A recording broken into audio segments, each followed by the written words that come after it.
Hi guys! Meron akong gusto ko kasi magluto ng gulay, sinabawang gulay na yung laswa. Ano yung laswa? Yung tawag sa amin sa Nueva Ecija, alokbate. Ayan, sa Bisaya yata doon kung tawag naman sa ah, sa Ilonggo yata ay laswa. Oh, di ba? Alokbate or laswa o kahit ano pa man pero masarap to. Tapos bumili rin ako ng saluyot. Siyempre, di ba? Saluyot. And kasi meron akong natira ditong yung talong, may isang talong pa dito sa rep. At merong natirang malunggay kasi sa pagluto natin ng sinigang. So may tira to sa malunggay. So naisipan ko magluto na lang ng sinabawang gulay o laswa. Ngayon ang gagawin natin, wala tayong pangsahog. Wala akong pangsahog. So ang meron ako dito yung bagoong sauce. So bagoong sauce na lang ilalagay ko. At siyempre para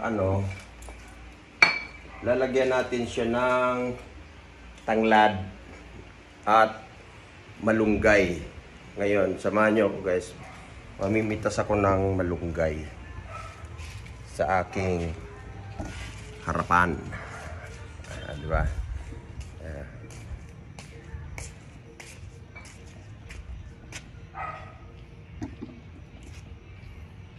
Yan.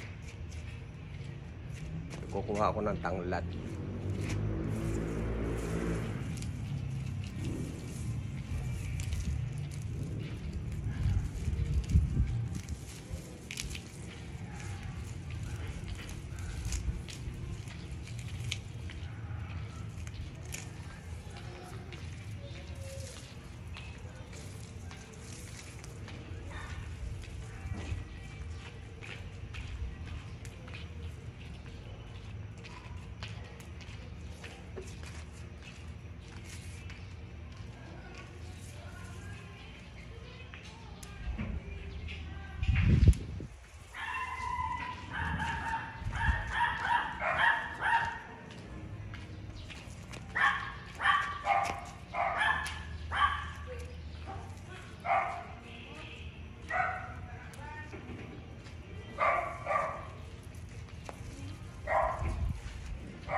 Meron pa dito yung talbos ng kamote.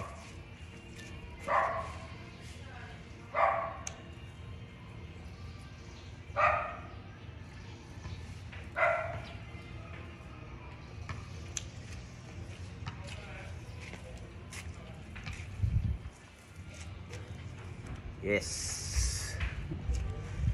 Ay, yung aking car. Ito na guys. Ngayon, siyempre himayin na natin to. At magluluto tayo ng gulay. Yes, gulay is life.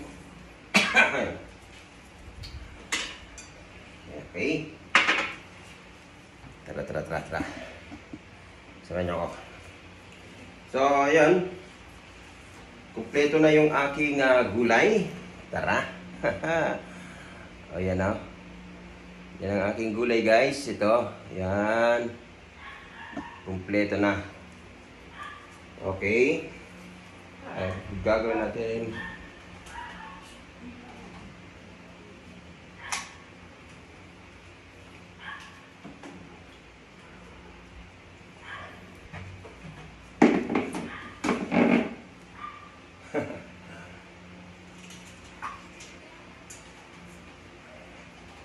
Lagayan ng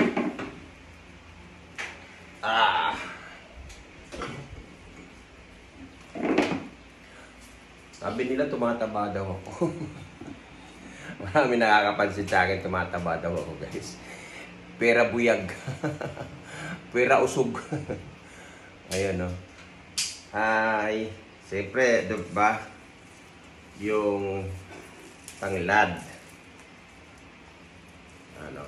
Sariwang-sariwa yung tanglad ko. fresh from the root. Fresh talaga, fresh na fresh. So mamaya hugasan natin to bago natin siya ibubuhol, no? And dyan lang siya. Ngayon ang uunahin kong tapos syempre meron tayong malunggay. Malunggay is life. Okay? Yan. Tapos syempre yung alakbate o laswa. At syempre meron tayong may napitas pa akong konting yung talbos ng kamote. So ayan. Tapos syempre magsasalang tayo ng papainit natin yung tubig. Ang ginagawa ko kasi guys, pinapainit ko yung tubig with bagoong sauce kasama na yung luya at saka ng tanlad. 'Di ba? Masarap 'yun. Lahat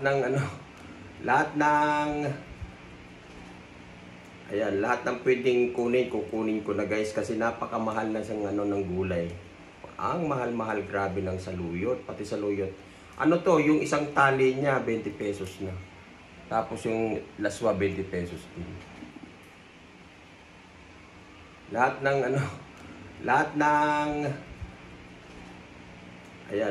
pwedeng kukunin ko na guys kasi napakamahal na ng gulay.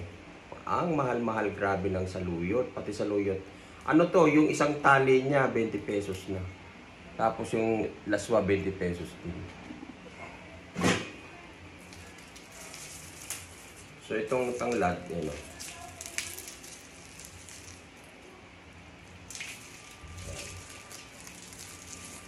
Ang gagawin natin. Ganyan siya. Yan. Ano ba? Tapos sisiksik natin sa dito. Para hindi siya para nakabuhol siya. Hindi siya sasama doon sa gulay.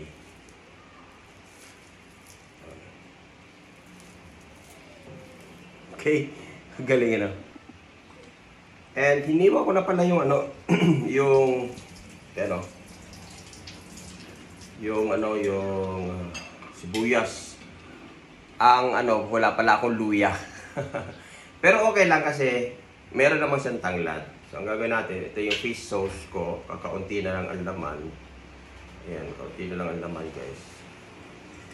So, lalagay ko na siya lahat.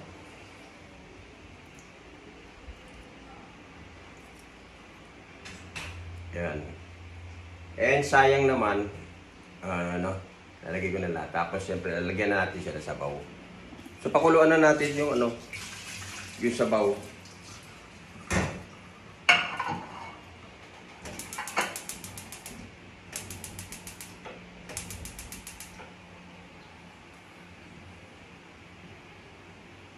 Ang ginagawa ko kasi diyan, inuuna kong sinasabay ko na sa pakulo yung saluyot. Kasi yung saluyot medyo matigas yun. So hindi ko siya sinasabay-sabay lahat. So ang gagawin ko, pakukuluan ko na to, kasabay na sa pakulo itong saluyot.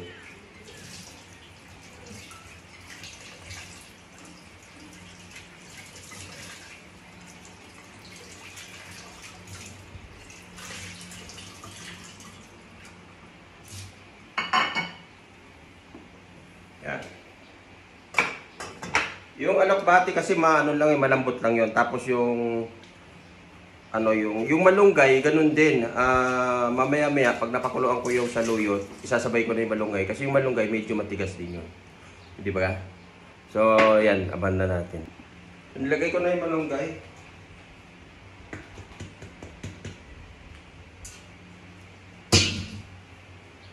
Ang bango ng tanglad. Nawala yung alam mo yung amoy ng bagoong sauce. Mas siya. Mas nangibabaw yung amoy ng tanlad. Kaya sarap. Nilagay ko na yung malunggay, susunod ko na tong alokbate, tapos isasama ko na lahat para sabay-sabay na sa lumambot.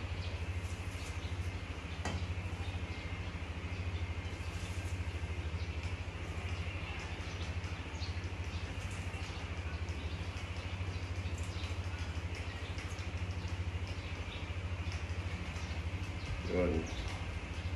Tapos yung ating talong.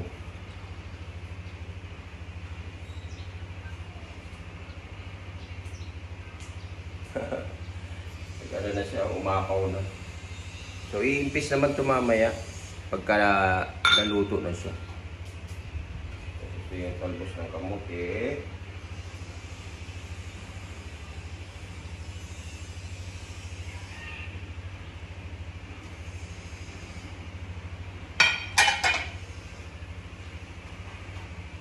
Yan.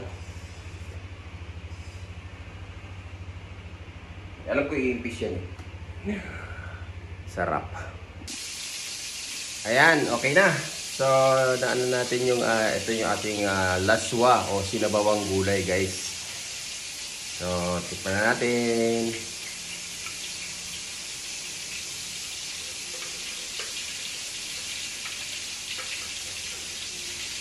Uy, grabe.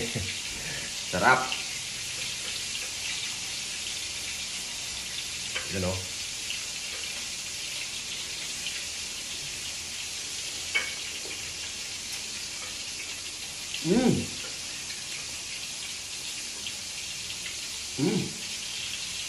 Grabe. Perfect. Ang sarap nung ano, nung yung bagoong sauce. Lasang-lasa siya. Sarap po.